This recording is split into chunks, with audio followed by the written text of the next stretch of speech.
ಜೀವನಧಾರ ಕೇಂದ್ರದ ನಿರ್ದೇಶಕರು ಮತ್ತು ಇಂದಿನ ಈ ಮಹಿಳೋತ್ಸವ ಕಾರ್ಯಕ್ರಮದ ಅಧ್ಯಕ್ಷರು ಆಗಿರುವಂತಹ ಸಿಸ್ಟರ್ ಬೀನಾ ಅವರೇ ಕಾರ್ಯಕ್ರಮವನ್ನು ಉದ್ಘಾಟಿಸಿ ಇಲಾಖೆಯ ಹಲವು ಯೋಜನೆಗಳ ಕುರಿತು ಮಾಹಿತಿಯನ್ನು ನೀಡಿದಂತಹ ಶ್ರೀಮತಿ ಜ್ಯೋತಿಲಕ್ಷ್ಮಿ ಶಿಶು ಅಭಿವೃದ್ಧಿ ಯೋಜನಾಧಿಕಾರಿಗಳು ಹಾಸನ ಅವರಿಗೆ ನಮಸ್ಕಾರಗಳು.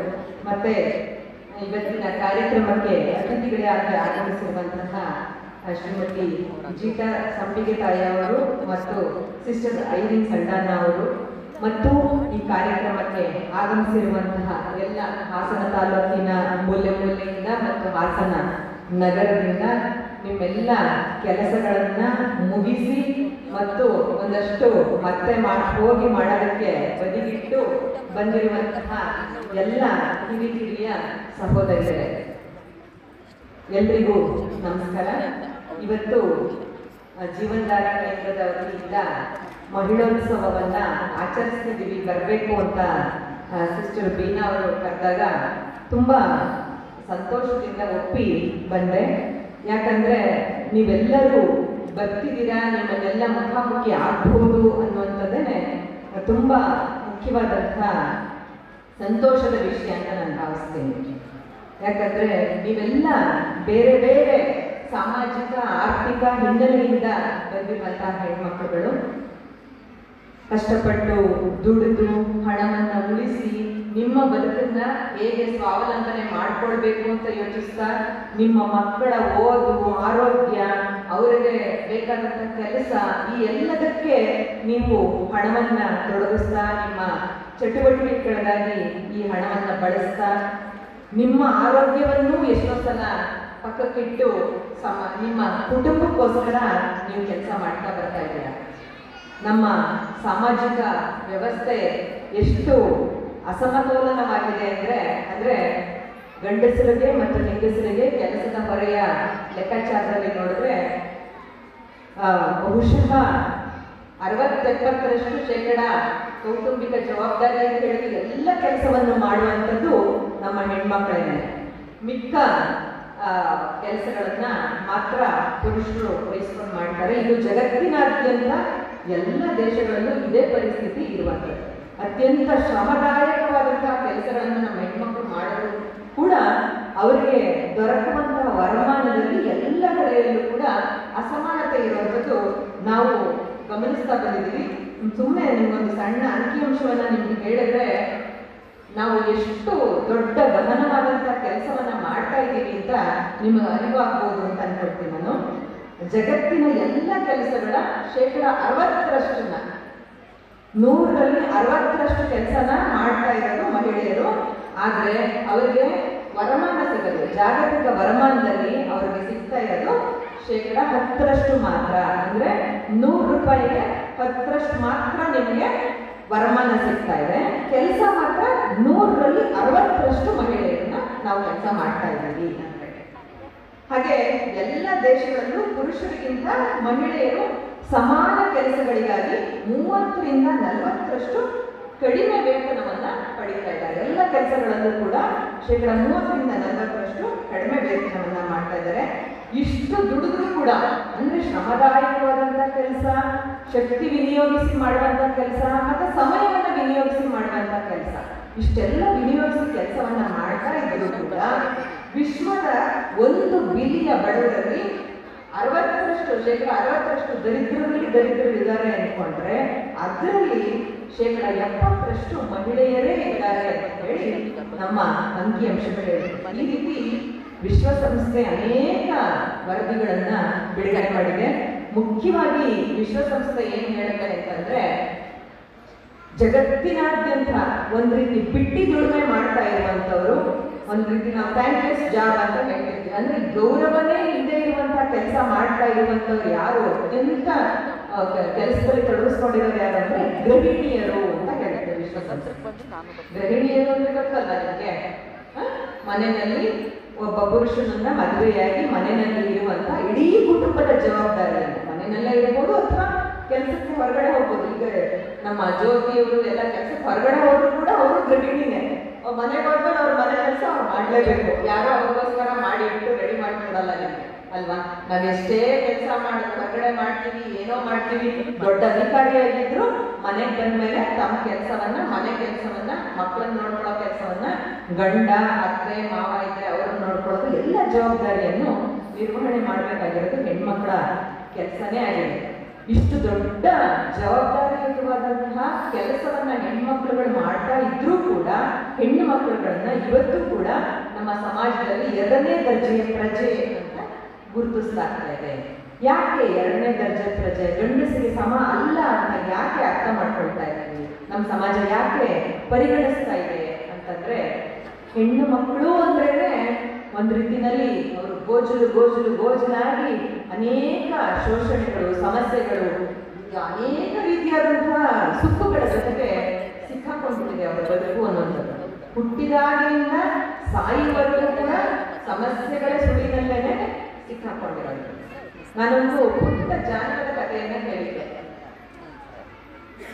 ಒಬ್ಬ ಹಣ್ಣು ಹುಡುಕಿ ಇದ್ದಂತೆ, ಅವಳು ಚಿಕ್ಕವಳಾಗಿದ್ದಂತೆ ಸತ್ತೋದಂತೆ. ಹಣ್ಣು ಹುಡುಕಿ ಇದ್ದಂತೆ, ಚಿಕ್ಕವಳಾಗಿದ್ದಂತೆ ಸತ್ತೋದಂತೆ. ಏನಪ್ಪ ಇದು? ಹಣ್ಣು ಹುಡುಕಿ ಇದ್ದಾಳೆ, ಈಗ ಕಾಣಿಸ್ತಾ ಇದ್ದಾಳೆ, ನಮ್ಮ ಮುಂದೆ ಇದ್ದಾಳೆ, ಅವಳು ಎದುರುಗಡೆ ಕಾಣಿಸ್ತಾ ಇದ್ದಾಳೆ. ಚಿಕ್ಕವಳಾಗಿದ್ದಾಗಲೇ ಸತ್ತೋಗಿದ್ರೆ ಅವಳು ಭೂಪನ ಇರೋದಾರೆ, ದೆವ್ವ ಇರೋದಲ್ಲಿ ಅಂತ ಅರ್ಥ ಮಾಡ್ಕೋಬಹುದು. ಅಂದ್ರೆ ಇದನ್ನ ಯಾಕೆ ಈ ರೀತಿ ಜಾನಪದರು ಕಥೆಯನ್ನ ಕಟ್ಟಿದ್ದಾರೆ ಅಂದ್ರೆ, ಹೆಣ್ಣು ಮಕ್ಕಳು ಅವಳಿಗೆ ಸರಿಯಾದಂತಹ ಸಂಸಾರ, ಕುಟುಂಬ, ಕೆಲಸ, ಗೌರವ ಸಿಗದೆ ಇದ್ರೆ ಅವಳು ಇಷ್ಟೂ ವರ್ಷಗಳ ಕಾಲ ಬದುಕಿದ್ರೂ ಕೂಡ ಅವಳಿಗೆ ಬೆಲೆ ಇದ್ದೇನೆ, ಚಿಕ್ಕವಳಿದ್ದಾಗಲೇ ಸತ್ತು ಹೋದಾಗಿರ್ತಾಳೆ. ಅವಳು ಸತ್ತ ರೀತಿಯಲ್ಲಿ ಇಷ್ಟು ವರ್ಷ ಬದುಕೊಂಡು ಬಂದಿರ್ತಾಳೆ. ಇದೆಷ್ಟು ರೂಪಕಾತ್ಮಕವಾಗಿ ಆ ಹೆಣ್ಣಿನ ಬದುಕಿನ ಇಡೀ ಬದುಕಿನ ಚಿತ್ರಣವನ್ನ ತುಂಬ ಚಿಕ್ಕದಲ್ಲಿ ಹೇಳಿರೋದು. ಇದರಲ್ಲೂ ಬಾಲ್ಯ ವಿವಾಹ ಈಗಾಗಲೇ ಜ್ಯೋತಿಯವರು ಮಾತಾಡ್ತಾ ಹೇಳಿದ್ರು ಎಷ್ಟು ಪ್ರಮಾಣದಲ್ಲಿ ನಡೀತಾ ಇದೆ ಬಾಲ್ಯ ವಿವಾಹ ಅಂತ. ಹಿಂದೆ ಎಲ್ಲ ಬಾಲ್ಯ ವಿವಾಹಗಳು ಸಂಪ್ರದಾಯ, ಮೌಢ್ಯ, ಕುರುಡು ನಂಬಿಕೆಗಳಿಂದ ಬೇಗ ಹೆಣ್ಮಗಳನ್ನ ಮದುವೆ ಮಾಡಿ ಮುಗಿಸ್ಬಿಡ್ಬೇಕಪ್ಪ ಅಂತ ಹೇಳಿ ಮದುವೆ ಮಾಡ್ತಾ ಇದ್ರು. ಇವತ್ತು ಆ ಥರದ ಮದುವೆಗಳು ಕೂಡ ಅರ್ಧದಷ್ಟು ನಡೆದ್ರೆ, ಇನ್ನರ್ಧ ಮದುವೆಗಳು ಪ್ರೀತಿ, ಪ್ರೇಮ, ಪ್ರಣಯ ಅಥವಾ ಇನ್ನೇನಾದ್ರೂ ಕೆಲಸ, ಇನ್ನೇನಾದ್ರೂ ಆಮಿಷ, ದೊಡ್ಡ ಕೆಲಸ ಕೊಡ್ತೀನಿ, ಸಿನಿಮಾದಲ್ಲಿ ಧಾರಾವಾಹಿನಲ್ಲಿ ಆಕ್ಟ್ ಮಾಡಕ್ ಕರ್ಕೊಂಡು ಹೋಗ್ತೀನಿ ಅಂತ ಹೇಳಿ ಯಾರೋ ಹುಡುಗ ಫಸಲಾಯಿಸಿ ಕರ್ಕೊಂಡು ಹೋಗಿ ಇವರು ಒಪ್ಪಿ ಮನೆ ಬಿಟ್ಟು ಹೋಗಿ ಆ ಮದುವೆ ಆಗಿ ಅಥವಾ ಅಲ್ಲಿ ಅವಳು ದುರ್ಬಳಕೆಗೊಳಗಾಗಿ ಬರೋಷ್ಟರಲ್ಲಿ ಅವಳು ಗರ್ಭಿಣಿಯಾಗಿ, ಇಂಥ ಪ್ರಕರಣಗಳಂತೂ ಜ್ಯೋತಿಯವರಿಗೆ ಗೊತ್ತಿದೆ. ದಿನನಿತ್ಯ ನಾವಿವತ್ತು ಎದುರಿಸ್ತಾ ಇದ್ದೀವಿ ಇಂತಹ ಪ್ರಕರಣಗಳನ್ನು. ಚಿಕ್ಕ ಚಿಕ್ಕ ಹೆಣ್ಮಕ್ಳುಗಳು, 18 ವರ್ಷದ ಒಳಗಿನ ಹೆಣ್ಮಕ್ಳುಗಳು ಈ ಎಲ್ಲ ಪ್ರಮಾಣದಲ್ಲಿ ಬಿಟ್ಟಿದ್ದಾರೆ. ಬರೀ 9 ತಿಂಗಳಲ್ಲಿ, ಕಳೆದ ಏಪ್ರಿಲಿಂದ ಈ ಜನವರಿವರೆಗೆ 111 ಪ್ರಕರಣಗಳು, ಬಾಲ್ಯ ವಿವಾಹದ ಪ್ರಕರಣಗಳು ಬೆಳಕಿಗೆ ಬಂದಿದೆ. ಅಂದ್ರೆ ಅದನ್ನ ಕೆಲವನ್ನ ತಡೆಯಲಾಗಿದೆ ಮಹಿಳಾ ಮಕ್ಕಳ ಕಲ್ಯಾಣ ಇಲಾಖೆಯಿಂದ, ಮತ್ತು ಕೆಲವು ಮದುವೆನೇ ಆಗೋಗ್ಬಿಟ್ಟಿದೆ, ಕೆಲವು ಪ್ರಕರಣಗಳು ದಾಖಲಾಗಿದೆ. ಅಂದ್ರೆ ನಾವೆಷ್ಟು ಜವಾಬ್ದಾರಿಯುತವಾಗಿ ನಮ್ಮ ಸುತ್ತಲೂ ಕೆಲಸ ಮಾಡಬೇಕು ಅನ್ನೋದನ್ನ ಇದು ಸೂಚಿಸುತ್ತೆ. ಇದುವರೆಗೂ ಜ್ಯೋತಿಯವರೇನೋ ಹೇಳಿದ್ರು, ನಾವು ನಮ್ಮ ಬದುಕನ್ನ ಹೆಂಗೆ ಸಬಲೀಕರಣಗೊಳಿಸ್ಕೊಳ್ಬೇಕು ಅನ್ನೋ ನಿಟ್ಟಿನಲ್ಲಿ ಎಷ್ಟೆಲ್ಲ ಯೋಜನೆಗಳಿದೆ, ಎಷ್ಟೆಲ್ಲ ನಮಗೆ ಹಕ್ಕುಗಳಿದೆ ಅನ್ನುವಂಥದ್ದು ಹೇಳಿದ್ರು. ಆದ್ರೆ ಬರೀ ನಾನೊಬ್ಬ ಚೆನ್ನಾಗಿದ್ರೆ ಸಾಕಾ? ಈಗ ನಾವೆಲ್ಲಪ್ಪ ವೇದಿಕೆ ಮೇಲೆ ಕೂತಿದ್ದೀವಿ, ಚೆನ್ನಾಗಿದ್ದೀವಿ, ಖುಷಿಯಾಗಿದ್ದೀವಿ, ನಾವು ಚೆನ್ನಾಗಿದ್ರೆ ಆಯ್ತಪ್ಪ, ಯಾಕೆ ಬೇರೆಯವ್ರ ಬಗ್ಗೆ ನಾವು ಚಿಂತೆ ಮಾಡಬೇಕು ಅಲ್ವಾ? ಚಿಂತೆ ಮಾಡ್ಬೇಕಾ ಬೇಡವಾ? ಮಾಡ್ಬೇಕಾ ಬೇಡವಾ? ಮಾಡ್ಬೇಕು. ಯಾಕೆ ಮಾಡ್ಬೇಕು? ಇಡೀ ಸಮಾಜ ನೆಮ್ಮದಿಯಾಗಿದ್ರೆ, ಖುಷಿಯಾಗಿದ್ರೆ ಮಾತ್ರ ನಾನು ನೆಮ್ಮದಿಯಾಗಿರೋಕ್ಕೆ ಸಾಧ್ಯ. ದಿನನಿತ್ಯ ಇವತ್ತು 15 ನಿಮಿಷಕ್ಕೆ ಒಂದು ಹೆಣ್ಣು ಮಗಳ ಮೇಲೆ ದೇಶದಲ್ಲಿ ಲೈಂಗಿಕ ದೌರ್ಜನ್ಯ ನಡೀತಾ ಇದೆ. 20 ನಿಮಿಷಕ್ಕೆ ಒಂದು ಹೆಣ್ಣು ಮಗುವಿನ ಮೇಲೆ ಅತ್ಯಾಚಾರ ನಡೀತಾ ಇದೆ. ನಾಳೆ ನಮ್ಮನೆ ಹೆಣ್ಮಕ್ಳ ಮೇಲೆ, ನಮ್ಮ ಮೇಲೆ ನಡೆಯಲ್ಲ ಅಂತ ಏನ್ ಗ್ಯಾರಂಟಿ ಅಲ್ವಾ? ಹಾಗಾಗಿ ಇಡೀ ಸಮಾಜ, ಸಾಮಾಜಿಕ ವ್ಯವಸ್ಥೆ, ಸರ್ಕಾರದ ಕಾನೂನು, ನೀತಿ, ನಿಯಮಗಳು ತುಂಬಾ ಗಟ್ಟಿಯಾಗಿದ್ದು ಅದನ್ನು ಅನುಷ್ಠಾನಗೊಳಿಸ್ತಾ ಇದ್ರೆ ಅಲ್ಲಿವರೆಗೂ ಕೂಡ ನಾವು ಭೀಕರವಾದಂತಹ ಸಮಸ್ಯೆಗಳನ್ನ ಮತ್ತೆ ಮತ್ತೆ ಎದುರಿಸ್ತಾನೆ ಇರ್ತೀವಿ, ಭೀತಿಗೊಳಗಾಗ್ತಾನೆ ಇರ್ತೀವಿ. ದಿನನಿತ್ಯ ಕೇಳ್ತಾ ಇರ್ತೀವಿ, ಪುಟ್ಟ ಪುಟ್ಟ ಮಕ್ಕಳ ಮೇಲೆ. ಈ ಕಳೆದ 10 ವರ್ಷಗಳಲ್ಲಿ ಎಷ್ಟು ಅತ್ಯಾಚಾರಗಳು ಹೆಚ್ಚಾಗಿದೆ ಅಂದರೆ 1200 ಶೇಕಡ 1200ರಷ್ಟು ಅತ್ಯಾಚಾರಗಳು ಹೆಚ್ಚಾಗಿದೆ ಅಂತ ನಾನು ಹೇಳ್ತಾ ಇಲ್ಲ, ಮಹಿಳಾ ಮತ್ತು ಮಕ್ಕಳ ಕಲ್ಯಾಣ ಇಲಾಖೆ ಕೇಂದ್ರ ಮಂಡಳಿನೇ ಹೇಳ್ತಾ ಇರುವಂತ ವಿಷಯ. ಇದರಲ್ಲಿ ಚಿಕ್ಕ ಮಕ್ಕಳ ಮೇಲೆ ನಡೀತಾ ಇರುವಂತ ಅತ್ಯಾಚಾರಗಳು ಇವತ್ತು ನಾವು ಮತ್ತೆ ಕೇಳ್ತಾ ಇದ್ದೀವಿ. 8-10 ವರ್ಷಗಳಲ್ಲಿ ತುಂಬಾ ಕೇಳ್ತಾ ಇರುವಂಥದ್ದು.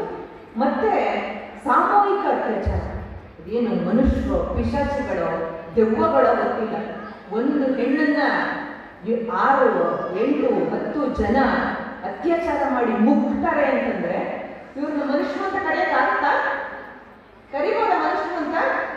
ಮನುಷ್ಯತ್ವನೇ ಕಳ್ಕೊಳ್ತಾ ಇರುವಂತ ಸಂದರ್ಭದಲ್ಲಿ ಇವತ್ತು ನಾವು ನಿಂತಿರುವಾಗ ಈ ಸಮಾಜಕ್ಕೆ ದಿಕ್ಕನ್ನ ದೆಸೆಯನ್ನ ತೋರಿಸ್ಬೇಕಾಗಿರುವಂತ ಜವಾಬ್ದಾರಿ ಮಹಿಳೆಯರಾದಂಥ ನಮ್ಮ ಮೇಲಿದೆ. ಯಾಕೆಂದ್ರೆ ಮಹಿಳೆಗೆ ಮಾತ್ರ ತಾಯಿಯಾಗುವಂತ ಅವಕಾಶವನ್ನ ಪ್ರಕೃತಿ ಕೊಟ್ಟಿದೆ. ತಾಯಿ ಅಂದ್ರೆ ಎಲ್ಲರನ್ನೂ ಪ್ರೀತಿಯಿಂದ ನೋಡೋಳು, ಇಡೀ ಸಮಾಜವನ್ನ ಒಳಿತಿನ ಕಡೆಗೆ ಕರ್ಕೊಂಡು ಹೋಗೋದು, ಕುಟುಂಬವನ್ನ ಮಾತ್ರ ಒಳಿತಿನ ಕಡೆಗೆ ಕರ್ಕೊಂಡು ಹೋಗೋ ಜವಾಬ್ದಾರಿ ಅಲ್ಲ ಮಹಿಳೆಯ ಮೇಲೆ ಇರೋದು, ಇಡೀ ಸಮಾಜವನ್ನು ಕೂಡ ಒಳಿತಿನ ಕಡೆಗೆ ಕರ್ಕೊಂಡು ಹೋಗುವಂತ ಜವಾಬ್ದಾರಿ ಇಡೀ ಹೆಣ್ಣು ಸಂಕುಲದ ಮೇಲಿದೆ. ನಾನು ಹೆಣ್ಣು ಅಂದ್ರೆ ನಾನು ಮಾತ್ರ, ಬೀನಮ್ಮ ಸಿಸ್ಟರ್ ಮಾತ್ರ, ಅಥವಾ ಬೇರೆ ಜ್ಯೋತಿಯವರು ಬೇರೆಯವರು ಈಗ ತಿಥಿಗಳಾಗಿ ಕೂತಿದಾರಲ್ಲ ಅವ್ರು ಮಾತ್ರ ಅಂತ ನಾನು ಯೋಚನೆ ಮಾಡಲ್ಲ. ಇಡಿಯಾಗಿ ನಾವೆಲ್ಲರೂ ಸೇರಿ ಒಗ್ಗೂಡಿ ಹೆಣ್ಣು ಸಂಕುಲ ಸಂತೋಷವಾಗಿದ್ರೆ, ದೌರ್ಜನ್ಯ ರಹಿತವಾಗಿದ್ರೆ, ನೆಮ್ಮದಿಯಿಂದ ಇದ್ರೆ ಆಗ ಮಾತ್ರ ನಾವೆಲ್ಲರೂ ಖುಷಿಯಾಗಿ ನೆಮ್ಮದಿಯಿಂದ ಸುಖವಾಗಿ ಬದುಕೋದಕ್ಕೆ ಸಾಧ್ಯ ಆಗುತ್ತೆ. ಹಾಗಾದ್ರೆ ಈ ಸಮಾಜವನ್ನ ಒಳಿತಿನ ಕಡೆಗೆ ಕರ್ಕೊಂಡು ಹೋಗೋಕ್ಕೆ ನಾವೇನ್ ಮಾಡಬೇಕು? ಹೆಣ್ಣು ಮಕ್ಕಳಾಗಿ ನಾವೇನ್ ಮಾಡಬೇಕು? ಬೇಜಾರಾಗ್ತಾ ಇದೆಯಾ? ನಿಮ್ಮಲ್ಲೇ ಮಾತಾಡ್ಕೊಂತ ಇದ್ದೀರಲ್ಲ. ನಾನು ಹೇಳಿದ್ದು ನಾವೇ ಬರ್ತೆ ಮಾತಾಡ್ಕೊಳ್ಳಿ ನೀವು ಅಲ್ವಾ? ಒಂದು ತುಂಬಾ 3 ಮುಖ್ಯವಾದಂತಹ ವಿಷಯಗಳ ಕಡೆಗೆ ನಾವೆಲ್ಲರೂ ಗಮನವನ್ನು ಕೊಡ್ಬೋದು ಅಂತ ನಾನು ಭಾವಿಸ್ತೀನಿ. ಒಂದು, ಶಿಕ್ಷಣ. ನಿಮ್ಮನ್ನು ಬಹುಶಃ ಕೆಲವರು ಅಲ್ಪ ವಿದ್ಯಾಭ್ಯಾಸ ಪಡೆದಿರ್ಬೋದು, ಕೆಲವರು ಡಿಗ್ರಿ ತನಕ ಹೋಗಿರ್ಬೋದು, ಕೆಲವರು ವಿದ್ಯಾಭ್ಯಾಸನೇ ಪಡೆದೇ ಇರುವಂಥವ್ರು ಇರ್ಬೋದು. ಇವತ್ತು ತುಂಬಾ ಮುಖ್ಯವಾಗಿ ಬೇಕಾಗಿರುವಂಥದ್ದು ಶಿಕ್ಷಣ. ಗಂಡ್ಮಕ್ಳಿರ್ಲಿ ಹೆಣ್ಮಕ್ಳಿರ್ಲಿ ಶಾಲೆಗೆ ಹೋಗಿ ಯಾವ ಮಕ್ಕಳು ನಿಮ್ಮ ಕಣ್ಣಿಗೆ ಕಾಣಿಸ್ತಾರೆ ಆ ಮಕ್ಕಳನ್ನ ಸರ್ಕಾರಿ ಶಾಲೆಗಳಿಗೆ ಸೇರಿಸುವಂಥದ್ದು. ಅಲ್ಲಿ ಯಾಕಂದ್ರೆ ಉಚಿತವಾದಂತಹ ವ್ಯವಸ್ಥೆ ಇರೋದ್ರಿಂದ ಶಾಲೆಗಳಿಗೆ ಕಡ್ಡಾಯವಾಗಿ ಸೇರಿಸಿ ಕನಿಷ್ಠ ಆ ಮಗು SSLC ಮಾಡ್ಕೋಬೇಕು ಅನ್ನುವಂಥದ್ದು ಒಂದು ಅಂತ ಆದ್ರೆ ಡಿಗ್ರಿವರೆಗೂ, ಅದು ಕಂಪಲ್ಸರಿ ಡಿಗ್ರಿವರೆಗೂ ಓದುವಂಥ ವ್ಯವಸ್ಥೆಯನ್ನ ನಾವೆಲ್ಲರೂ ನಮ್ಮ ಹತ್ತಿರದಲ್ಲಿ ನಮ್ಮ ಮನೆಯಲ್ಲಿರೋ ಹೆಣ್ಮಕ್ಳು ಇರ್ಬೋದು, ಸುತ್ತಮುತ್ತ ಇರುವಂಥ ಹೆಣ್ಮಕ್ಳು ಇರ್ಬೋದು, ನೆಂಟರಿಷ್ಟರಲ್ಲಿ ಇರುವಂಥ ಹೆಣ್ಮಕ್ಳು ಇರ್ಬೋದು, ಓದುವಂಥದ್ದು ಯಾಕೆ ಮುಖ್ಯ ಅಂದ್ರೆ ಅಂಬೇಡ್ಕರ್ ನಿಮ್ಗೆಲ್ಲರಿಗೂ ಗೊತ್ತಿದೆ. ಡಾಕ್ಟರ್ ಅಂಬೇಡ್ಕರ್ ಅವರು ಹೇಳ್ತಾರೆ, ಒಂದು ಸಮಾಜದ ಅಭಿವೃದ್ಧಿಯನ್ನ ನಾನು ಆ ಸಮಾಜದಲ್ಲಿ ಅಭಿವೃದ್ಧಿ ಆಗಿರುವಂತ ಹೆಣ್ಣು ಮಕ್ಕಳನ್ನ ತುಲನೆಯಲ್ಲಿ ನಾನು ಲೆಕ್ಕಾಚಾರ ಹಾಕ್ತೀನಿ. ಆ ಸಮಾಜದಲ್ಲಿ ಅಥವಾ ಒಂದು ದೇಶದಲ್ಲಿ ಹೆಣ್ಣು ಮಕ್ಕಳು ಎಷ್ಟು ಅಭಿವೃದ್ಧಿಯನ್ನು ಮಾಡಿದ್ದಾರೆ ಅಂತ ನೋಡ್ಕೊಂಡು ನಾನು ಆ ದೇಶ ಅಭಿವೃದ್ಧಿ ಆಗಿದೆಯೋ ಇಲ್ವೋ ಅಂತ ಹೇಳ್ತೀನಿ. ಎಲ್ಲ ನಮ್ಮ ಹೆಣ್ಮಕ್ಳು ಎಲ್ಲರೂ ತುಂಬಾ ವಿದ್ಯಾಭ್ಯಾಸವನ್ನು ಪಡೆದು ತುಂಬಾ ಕೆಲಸ ಮಾಡಿ ತುಂಬಾ ಎಲ್ಲರೂ ತೊಡಗಿಸ್ಕೊಂಡಿದ್ದಾರೆ. ಇವತ್ತು ನಾವು ಹೇಳ್ಬೋದು ಇವತ್ತೆಲ್ಲ ಹೆಣ್ಮಕ್ಳು ವಿಮಾನದ ಪೈಲಟ್ಗಳಾಗಿದ್ದಾರೆ, ವಿಜ್ಞಾನಿಗಳಾಗಿದ್ದಾರೆ, ಅದು ಮಾಡಿದ್ದಾರೆ. ಎಷ್ಟು ಜನ ಮಾಡಿದಾರಪ್ಪ? ಬೆರಳೆಣಿಸಿದ್ರೆ ಮುಗ್ದೋಗ್ಬಿಡುತ್ತೆ. 10 ಜನ 15 ಜನ. ಇವತ್ತು ಕೂಡ ಸುಪ್ರೀಂ ಕೋರ್ಟ್ ಅಲ್ಲಿ ಇಬ್ರು ಮಹಿಳೆಯರು ಜಡ್ಜಸ್ಗಳಿದ್ದಾರೆ. ಹೈಕೋರ್ಟ್ ಅಲ್ಲಿ 10-15 ಜನ. ಇಡೀ ನಮ್ಮ ದೇಶದ ಎಲ್ಲ ಹೈಕೋರ್ಟ್ಗಳನ್ನು ಸೇರಿದ್ರು. ರಾಜಕಾರಣದಲ್ಲಿ ಇವತ್ತು 10% ಕೂಡ 10-12% ಕೂಡ ಹೆಣ್ಮಕ್ಳುಗಳು ಇವತ್ತು ಸಂಸತ್ತನ್ನ ಪ್ರವೇಶಿಸಕ್ಕಾಗಿಲ್ಲ, ವಿಧಾನಸಭೆಯನ್ನ ಪ್ರವೇಶಿಸಕ್ಕೆ ಆಗಿಲ್ಲ. ಅಂದ್ರೆ ನಾವೆಷ್ಟು ಹಿಂದುಳಿದಿದ್ದೀವಿ ಅನ್ನೋದಕ್ಕೆ ಇದು ಉದಾಹರಣೆ. ಹಾಗಾಗಿ ಗಂಡು ಮಕ್ಕಳಿಗೆ ಹೆಣ್ಮಕ್ಳಿಗೆ, ಗಂಡು ಮಕ್ಕಳಿಗೂ ನಾವು ವಿದ್ಯಾಭ್ಯಾಸ ಕೊಡ್ಲೇಬೇಕು. ಯಾಕೆಂದ್ರೆ ಅವರು ಶಾಲೆಗೆ ಹೋಗದೆ ಗುಂಡಗಳ ಜೊತೆ ಸೇರಿ ಪೋಲಿ ಬಿದ್ದು ಮತ್ತೆ ಅವರು ಸಾಮಾಜಿಕ ಕಂಟಕರಾಗೋದನ್ನು ತಪ್ಪಿಸ್ಬೇಕು ಅಂದ್ರೆ ನಮ್ಮ ಗಂಡು ಮಕ್ಕಳಿಗೂ ವಿದ್ಯಾಭ್ಯಾಸ ಕೊಡ್ಬೇಕು, ಹೆಣ್ಮಕ್ಳಿಗೂ ವಿದ್ಯಾಭ್ಯಾಸ. ಶಾಲೆಯಲ್ಲಿ ಇರುವವರೆಗೂ ಕೂಡ ಅವರು ಒಂದು ಸಭ್ಯ ನಾಗರಿಕರಾಗಿ ಬೆಳೆಯುವಂತಹ ಎಲ್ಲ ಅವಕಾಶಗಳು ಇರೋದ್ರಿಂದ ಅವ್ರನ್ನ ಶಾಲೆಗೆ ಸೇರಿಸುವಂತ ಜವಾಬ್ದಾರಿಯನ್ನ ನಾವೆಲ್ಲರೂ ತಗೋಬೇಕು. ತಗೊಳ್ತೀರಾ? ವಿದ್ಯಾಭ್ಯಾಸ ಕೊಡಿಸುವಂತ ಜವಾಬ್ದಾರಿ ನಮ್ಮ ಮನೆ ಹೆಣ್ಮಕ್ಳು ಇರ್ಬೋದು, ನಮ್ಮ ಸುತ್ತಮುತ್ತ ಎಲ್ಲ ಹೆಣ್ಮಕ್ಳು ಗಂಡು ಮಕ್ಕಳಿಗೆ ಶಾಲೆ ಶಿಕ್ಷಣವನ್ನು ಕೊಡಿಸೋದು ಒಂದನೇ ಜವಾಬ್ದಾರಿ. ಎರಡನೇದು ಬಾಲ್ಯ ವಿವಾಹಗಳು ಆಗದ ಹಾಗೆ ತಡೆಯುವಂಥದ್ದು. ಇವತ್ತು ಚಿಕ್ಕ ಚಿಕ್ಕ ಹೆಣ್ಮಕ್ಳುಗಳು ಮದುವೆಗಳನ್ನ ಆಗ್ತಾ ಇರೋದು ನಾವು ರಾಜ್ಯಾದ್ಯಂತ ತೆಗೆದುಕೊಂಡ್ರಂತೂ ಕೋವಿಡ್ಗಿಂತ ಮೊದಲು ಒಂದು ರೀತಿ ನಿಯಂತ್ರಣಕ್ಕೆ ಬಂದಿತ್ತು ಬಾಲ್ಯ ವಿವಾಹ. ಕೋವಿಡ್ ನಂತರ ಮತ್ತೆ ಜಾಸ್ತಿ ಆಯಿತು. ಯಾಕೆಂದ್ರೆ ಹೆಣ್ಣು ಮಕ್ಕಳ ಕೈನಲ್ಲಿ ಗಂಡ್ಮಕ್ಳು ಹೆಣ್ಮಕ್ಳು ಇಬ್ರು ಎಜುಕೇಶನ್ಗೆ ಅಂತ ಹೇಳಿ ನಮ್ಮ ಆಂಡ್ರಾಯ್ಡ್ ಫೋನ್ಗಳು ಅವ್ರ ಕೈಗೆ ಸಿಕ್ತು. ಆ ಫೋನ್ ಏನೇನು ತೋರಿಸುತ್ತೆ ಅಂತ ನಿಮ್ಗೆಲ್ಲ ಗೊತ್ತಿದೆ. ನಾವು ಬೇಕು ಅಂದ್ರು ಬೇಡ ಅಂದ್ರು ಏನೆಲ್ಲ ಬೇಡದನ್ನೆಲ್ಲ ಕೆಟ್ಟದನ್ನೆಲ್ಲ ತೋರಿಸ್ತಾ ಇದೆ. ವಿದ್ಯಾಭ್ಯಾಸ ಕೊಡಬೇಕು ಆನ್ಲೈನ್ ಕ್ಲಾಸ್ ಅಂತ ತಗೊಂಡಿದ್ದ ಮೊಬೈಲ್ಗಳು ಇವತ್ತು ಈ ಹಂತಕ್ಕೆ ತಂದು ನಿಲ್ಲಿಸಿದೆ. ಪ್ರೀತಿ ಪ್ರೇಮ ತಗೊಳ್ಳೋದು ಗೊತ್ತಿಲ್ಲದೆ ಆಗುವಂಥದ್ದು, ಆ ವಯಸ್ಸೇ ಆ ಥರದ್ದಿರುತ್ತೆ. ಹಾಗಾಗಿ ಜ್ಯೋತಿಯವರು ಹಾಗೆ ಹೇಳಿದ್ರಲ್ಲ, ಅವರಿಗೆ ತಿಳುವಳಿಕೆಯನ್ನ ಹೇಳುವಂಥದ್ದು, ಬುದ್ಧಿ ಹೇಳುವಂಥದ್ದು, ಪ್ರೀತಿ ಸ್ನೇಹಿತರ ಥರ ನಾವು ಮಾತಾಡಬೇಕು ನಮ್ಮ ಮಕ್ಕಳ ಜೊತೆನಲ್ಲಿ, ನಮ್ಮ ಮನೆಯಲ್ಲಿರುವಂಥ ಹೆಣ್ಮಕ್ಳ ಜೊತೆ. ಅವಾಗ ಏನಾಗುತ್ತೆ, ಎಲ್ಲವನ್ನು ಅವರು ಹಂಚ್ಕೊಳ್ತಾ ಇರ್ತಾರೆ. ನನಗೆ ಮನೆಯಲ್ಲಿ ಏನು ಕೊರತೆ ಆಗ್ತಿದೆ, ಹೊರಗಡೆ ಯಾರ ಫ್ರೆಂಡ್ಶಿಪ್ ಇದೆ, ಯಾರು ಈ ಥರ ಆಮಿಷಗಳನ್ನ ತೋರಿಸ್ತಾ ಇದ್ದಾರೆ, ನಾವು ಹೇಗೆ ಎಚ್ಚರಿಕೆ ಇರಬೇಕು ಅನ್ನೋದನ್ನ ನಾವು ನಮ್ಮ ಮಕ್ಕಳಿಗೆ ಹೇಳ್ಕೊಡೋಕ್ಕಾಗತ್ತೆ. ಹಾಗಾಗಿ ಈ ಬಾಲ್ಯ ವಿವಾಹವನ್ನ ನೀವು ನಿಮ್ಮ ಸುತ್ತ ಎಲ್ಲೇ ನಡೀತಿದ್ರು, ನಿಮ್ಮ ಕುಟುಂಬದಲ್ಲಿ ಎಲ್ಲರೂ ನಡೀತಿದ್ರು, ಅದನ್ನ ತಡೆಯುವಂತ ಪ್ರಯತ್ನವನ್ನ ನೀವು ಮೊದಲಾಗಿ ಮಾಡಬೇಕು. ಯಾಕೆ ಅಂತಂದ್ರೆ ತುಂಬಾ ಮುಖ್ಯವಾಗಿ 21 ವರ್ಷದವರೆಗೂ ಕೂಡ ಗರ್ಭಕೋಶ ಬೆಳೀತಾ ಇರುತ್ತೆ. ಅದಕ್ಕೆ ಮುಂಚೆನೆ ಅವಳು ಮದುವೆಯಾಗಿ ಗರ್ಭಿಣಿಯಾಗಿ ಮಗುವನ್ನ ಹೆತ್ತರೆ ಅದು ಇನ್ನೂ ಅಪಕ್ವವಾಗಿರೋದ್ರಿಂದ ಅವಳ ಗರ್ಭ ಹುಟ್ಟುವಂತ ಮಗುಗೂ ಕಷ್ಟ, ಇವಳಿಗೂ ಕಷ್ಟ. ಅಪೌಷ್ಟಿಕವಾದಂಥ ಮಕ್ಕಳು, ರಕ್ತಹೀನತೆ ಇರುವಂತಹ ಮಕ್ಕಳು, ಏನಾದರೂ ಆರೋಗ್ಯದ ತೊಂದರೆಗಳಿರುವಂತಹ ಮಕ್ಕಳುಗಳು ಹುಟ್ಟುತ್ತಾ ಇರುವಂಥದ್ದು ಈ ರೀತಿ 18 ವರ್ಷಕ್ಕೆ ಒಳಗೆ ಅಥವಾ ಮುಂಚೆ ಮದುವೆ ಆದಂಥ ಮಕ್ಕಳುಗಳಿಗೆ ಈ ರೀತಿ ತೊಂದರೆಗಳಾಗುತ್ತೆ. ಹಾಗಾಗಿ ನಾವೆಲ್ಲ ಶಪಥ ಮಾಡಬೇಕಾಗಿರೋದೇನು ಅಂದ್ರೆ ಬಾಲ್ಯ ವಿವಾಹವನ್ನ ಆಗದ ಹಾಗೆ ನಾವು ತಡಿತೀವಿ. ನೀವು ತಡೆದ ತಕ್ಷಣ ನಿಂತೋಗ್ಬಿಡುತ್ತೆ ಅಂತ ನಿಮ್ಗೆ ಅಕಸ್ಮಾತ್ ಗೊತ್ತಾಗಿ ನನ್ಗೆ ಐಡಿಯಾ ಇಲ್ಲಪ್ಪ ಹೇಳಕ್ಕೆ ಅವನ್ನೆಲ್ಲ ಎದುರಾಕೊಳಕ್ಕೆ ಅಂದ್ರೆ ಖಂಡಿತವಾಗಿ ಬಹಳಷ್ಟು ಇವತ್ತು ಇಡೀ ಸರ್ಕಾರಿ ವ್ಯವಸ್ಥೆನಲ್ಲಿ ಅದಕ್ಕೆ ಅವಕಾಶಗಳಿದೆ. ನೀವು ಒಂದು ನಂಬರ್ಗೆ ಫೋನ್ ಮಾಡಿ ವಿಷಯ ತಿಳಿಸಿ ನನ್ನ ಮಾಹಿತಿಯನ್ನು ಗೌಪ್ಯವಾಗಿಡಿ, ನೀವು ಅದನ್ನ ತಡೀರಿ ಅಂತ ಹೇಳಿದ್ರೆ ಖಂಡಿತವಾಗಿ ತಡೆಯುವಂಥ ವ್ಯವಸ್ಥೆ ಇದೆ. ಅದು 1098 ಮಕ್ಕಳ ಹೆಲ್ಪ್ಲೈನ್, ಅದು ಮಕ್ಕಳ ಸಹಾಯವಾಣಿ. ಅದು ಅದಕ್ಕೆ ಬೇಕಾದರೂ ನೀವು ಕರೆ ಮಾಡ್ಬೋದು. 181 ಅದು ಮಹಿಳೆಯರ ಯಾವುದೇ ಸಮಸ್ಯೆಗಳು, ಮಹಿಳೆಯರು ನಿಮ್ಮ ಮಕ್ಕಳದಿದ್ರು ಕೂಡ ಬಾಲ್ಯ ವಿವಾಹ ಆಗ್ತಾ ಇದೆ ಅಂದ್ರೂ ಕೂಡ 181 ಬರೆದಿಟ್ಕೊಳ್ಳಿ ನಂಬರ್ನ. 181ಕ್ಕೆ ನೀವು ಕರೆಯನ್ನ ಮಾಡಿ, ಉಚಿತ ಕರೆ, ಅದಕ್ಕೆ ನಿಮ್ಗೆ ದುಡ್ಡು ತಗೊಳ್ಳಲ್ಲ ಆ ಕರೆ, ಆಯ್ತಾ? ಅದಕ್ಕೆ ಮಾಡಬಹುದು. ಮತ್ತೆ ಪೊಲೀಸ್ ಸಹಾಯವಾಣಿ ಇರುತ್ತೆ. ಯಾವುದೇ ರೀತಿಯ ದೌರ್ಜನ್ಯಗಳು ನಡೀತಾ ಇದೆ, ಅದನ್ನ ಹತ್ತಿಕ್ಕಕ್ಕಾಗ್ತಾ ಇಲ್ಲ, ತಡೆಯಕ್ಕಾಗ್ತಿಲ್ಲ, ತಕ್ಷಣ ನಾವು ತಡಿಬೇಕು ಅಂತ ಅನಿಸಿದ್ರೆ 112 ಪೊಲೀಸ್ ಸಹಾಯವಾಣಿ. ಎಲ್ಲೇ ಇತರ ಹೆಣ್ಮಗಳ ಮೇಲೆ ಅಥವಾ ಯಾರ ಮೇಲೆ ದೌರ್ಜನ್ಯ ನಡೀತಾ ಇದೆ ತಕ್ಷಣದಲ್ಲಿ ಅದನ್ನ ನಿಯಂತ್ರಿಸಬೇಕು ಅಂತಂದ್ರೆ 112 ಪೊಲೀಸ್ ಸಹಾಯವಾಣಿ ಇದೆ. ಅದಕ್ಕೆ ಬೇಕಾದ್ರೂ ನೀವು ಕರೆಯನ್ನ ಮಾಡಬಹುದು. ಒಟ್ಟಾರೆ ಏನು ಅಂದ್ರೆ ಹೆಣ್ಣು ಮಕ್ಕಳು ಸುರಕ್ಷಿತವಾಗಿರ್ಬೇಕು, ಇಲ್ಲಿ ಅವರು ನಾಗರಿಕವಾಗಿ ಬದುಕುವಂತ ವ್ಯವಸ್ಥೆಯನ್ನ ಮಾಡಬೇಕು. ನಾನು ಯಾವಾಗಲೂ ಹೆಣ್ಮಕ್ಳು ಕೇಳ್ತಿರ್ತೀನಿ, ನೀವು ಯಾವುದೇ ರೀತಿಯ ಮೋಸಕ್ಕೆ ಒಳಗಾಗಬೇಡಿ. ನನ್ನ ದೇಹ, ನನ್ನ ಮನಸ್ಸು ಮತ್ತು ನನ್ನ ಬುದ್ಧಿ, ಇವು ಮೂರು ಕೂಡ ತುಂಬಾ ಅಮೂಲ್ಯವಾಗಿರುವಂಥದ್ದು. ಇದನ್ನ ನಾವು ಚಿಕ್ಕಂದಿನಿಂದಾನೇ ನಮ್ಮ ಹೆಣ್ಮಕ್ಳು ಹೇಳ್ಕೊಡ್ಬೇಕು. ಇದು ಯಾವುದೇ ಕಾರಣಕ್ಕೂ ಮೋಸಕ್ಕೊಳಗಾಗಬಾರ್ದು. ನನ್ನ ದೇಹನೂ ಮೋಸಕ್ಕೊಳಗಾಗಬಾರ್ದು, ನನ್ನ ಮನಸ್ಸು ಮೋಸಕ್ಕೊಳಗಾಗಬಾರ್ದು, ನನ್ನ ಬುದ್ಧಿ ಕೂಡ ಮೋಸಕ್ಕೆ ಒಳಗಾಗಬಾರ್ದು. ಆ ಮೋಸಕ್ಕೆ ಒಳಗಾಗೋದ್ರಿಂದಲೇ ನಾವು ಸಮಸ್ಯೆಗಳಿಗೆ ಸಿಕ್ಕಾಕೊಳ್ಳೋದು.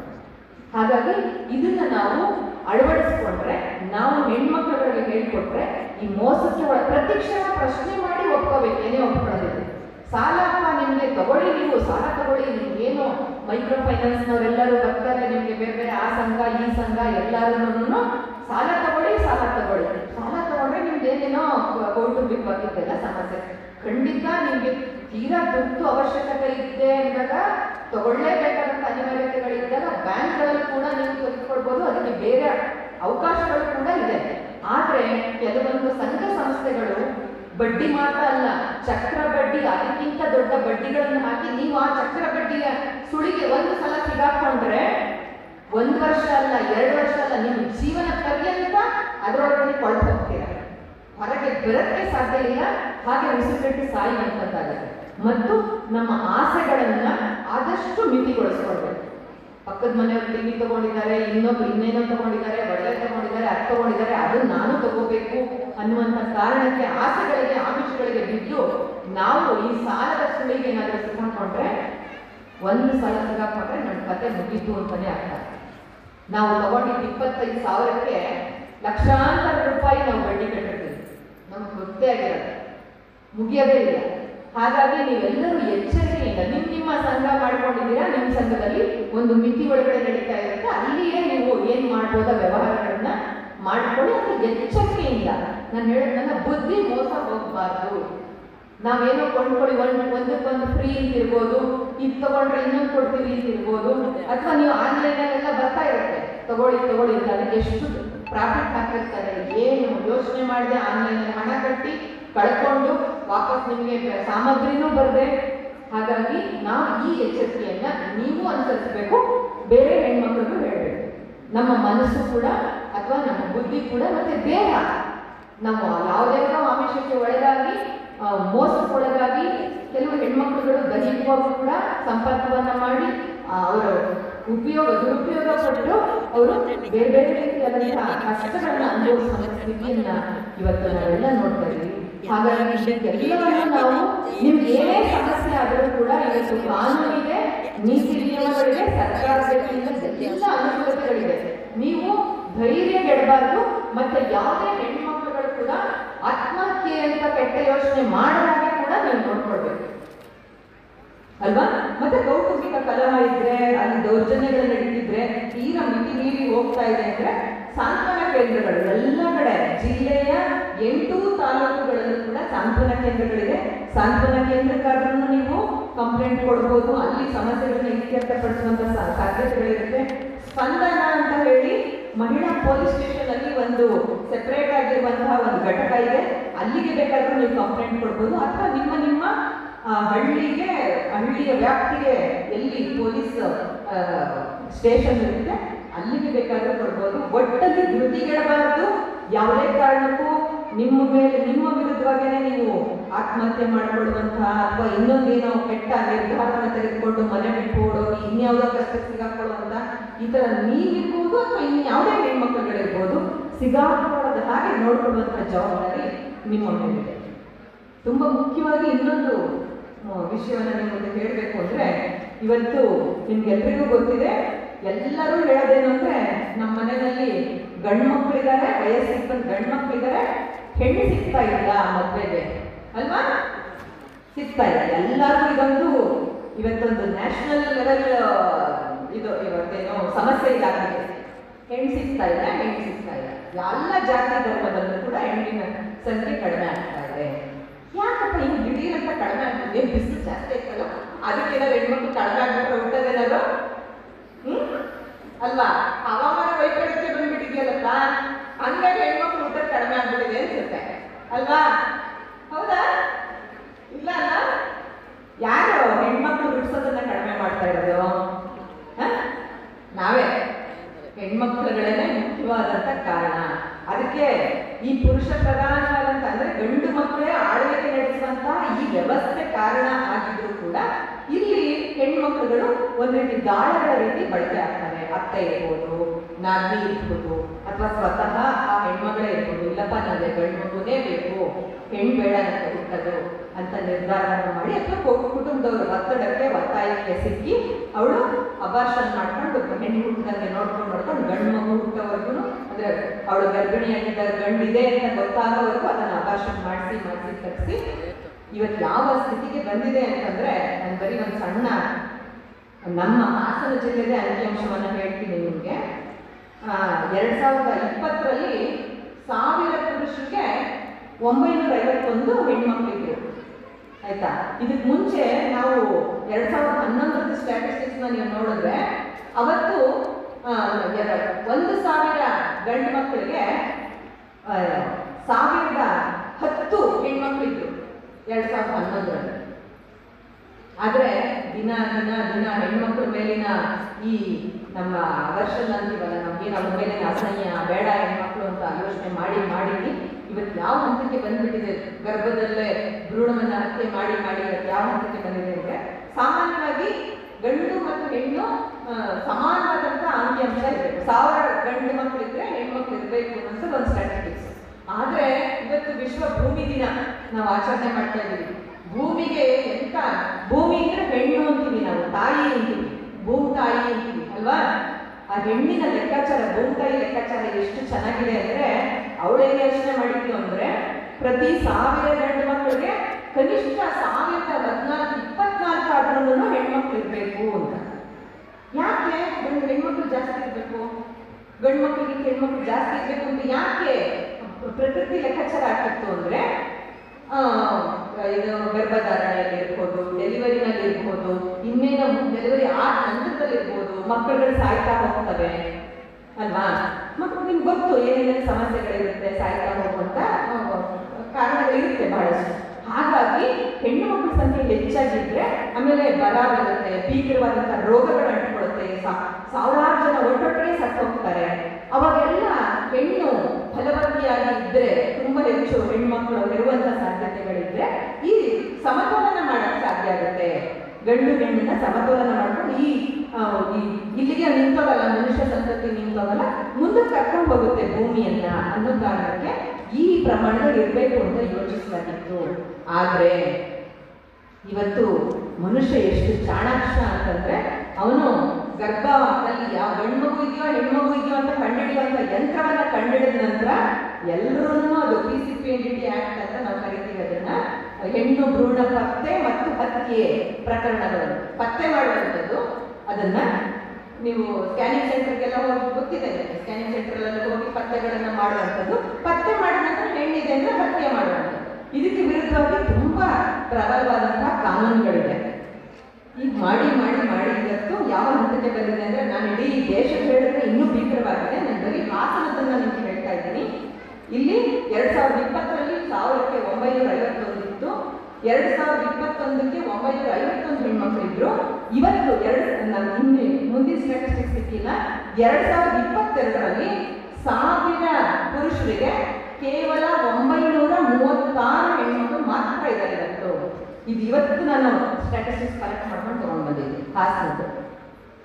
ಹಾಸನ ಜಿಲ್ಲಾ ಆರೋಗ್ಯ ಕೇಂದ್ರದಿಂದ. ಅಂದ್ರೆ 36 ಅಂದ್ರೆ ನಮ್ಗಿನ್ನೂ ಹೆಚ್ಚು 64 ಹೆಣ್ಮಕ್ಳು ಕಾಣಿಸ್ತಿಲ್ವಲ್ಲಪ್ಪ 1000ಕ್ಕೆ ಅಂತ ನಿಮ್ಗೆ ಅನಿಸ್ತದೆ. 64 ಹೆಣ್ಮಕ್ಳು ಇದ್ರೆ ಏನಿಲ್ಲ ಅಂತ. ಆದರೆ ನಮ್ದು ಲಕ್ಷಾಂತರ ಜನ, ನಮ್ದು ಹೆಚ್ಚು ಕಮ್ಮಿ 20 ಲಕ್ಷ ಪಾಪ್ಯುಲೇಷನ್ ಇರುವಂಥದ್ದು ಹಾಸನದಲ್ಲಿ. 20 ಲಕ್ಷದಲ್ಲಿ ಇಷ್ಟು ಪ್ರಮಾಣದಲ್ಲಿ ಹೆಣ್ಮಕ್ಳು ಕಡಿಮೆ ಆಗಿದೆ ಅಂದರೆ ಲಕ್ಷಾಂತರ ಹೆಣ್ಮಕ್ಳುಗಳು ಕಡಿಮೆ ಆಗಿದ್ದಾರೆ, ಕೊರತೆ ಆಗಿದೆ. ಹೆಣ್ಮಕ್ಳು ಮದುವೆಗಿಲ್ಲ ಹೆಣ್ಮಕ್ಳು ಅಂತ ಬಾಯಿ ಪಡ್ಕೊಳ್ತಾರೆ. ಸಂಗಾತಿಯಾಗಿ ಹೆಣ್ಣು ಬೇಕು, ಮಗಳಾಗಿ ಹೆಣ್ಣು ಬೇಡ. ಇದು ಎಂಥ ಕ್ರೂರವಾದಂಥ ವ್ಯವಸ್ಥೆಗೆ ನಮ್ಮ ಇವತ್ತು ಸಮಾಜವನ್ನು ತಂದಿಟ್ಟಿದೆ ಅಂತಂದ್ರೆ, ಅದರಿಂದಲೇ ಅತ್ಯಾಚಾರಗಳು ಜಾಸ್ತಿ ಆಗ್ತಿದೆ, ಲೈಂಗಿಕ ಕಿರುಕುಳಗಳು ಜಾಸ್ತಿ ಆಗ್ತಿದೆ, ಹೆಣ್ಣು ಮಕ್ಕಳನ್ನ ಕದ್ದೊಯ್ದು ವೇಶ್ಯಾವಾಟಿಕೆಗೆ ಕರ್ಕೊಂಡು ಹೋಗೋದು ಜಾಸ್ತಿ ಆಗ್ತಾ ಇದೆ, ವೇಶ್ಯಾವಾಟಿಕೆನಲ್ಲಿ ಬೀಳಿಸೋದು ಜಾಸ್ತಿ ಆಗ್ತಾ ಇದೆ ಅಲ್ವಾ. ಇದೆಲ್ಲಕ್ಕೂ ಒಂದಕ್ಕೊಂದಕ್ಕೆ ಚೈನ್ ಲಿಂಕ್ ಇರುವಂಥದ್ದು. ಹಾಗಾಗಿ ನಾವು ಎಚ್ಚರಿಕೆಯಿಂದ ಎಲ್ಲೂ ಕೂಡ ಒಂದೇ ಒಂದು ಹೆಣ್ಣು ಭ್ರೂಣ ಹತ್ಯೆ ಆದ ಹಾಗೆ ನೋಡಿಕೊಳ್ಳುವಂಥ ಜವಾಬ್ದಾರಿ ನಮ್ಮ ಮೇಲಿದೆ.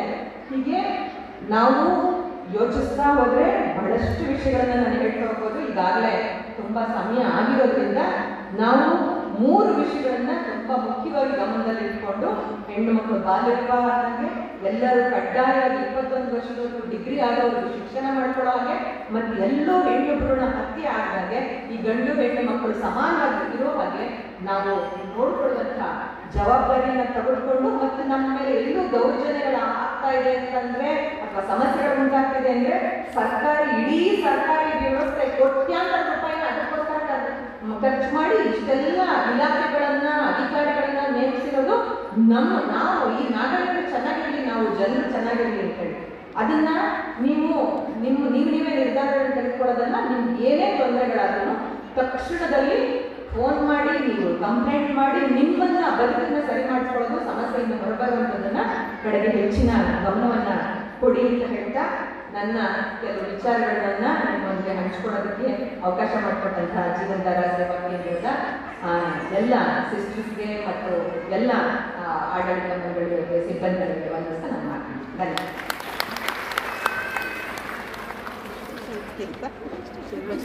ಜಾಸ್ತಿ ಆಯ್ತಾ? ಮನ ಮುಟ್ಕೊಂಡ್ರೆ ಅವರಿಗೆ ಥ್ಯಾಂಕ್ ಯು. ಏನು ಗೊತ್ತಾ, ನಾವು ನೀವು ಮಾತಾಡೋದ್ರಲ್ಲಿ ನಾನು ಒಂದು ಪುರುಷ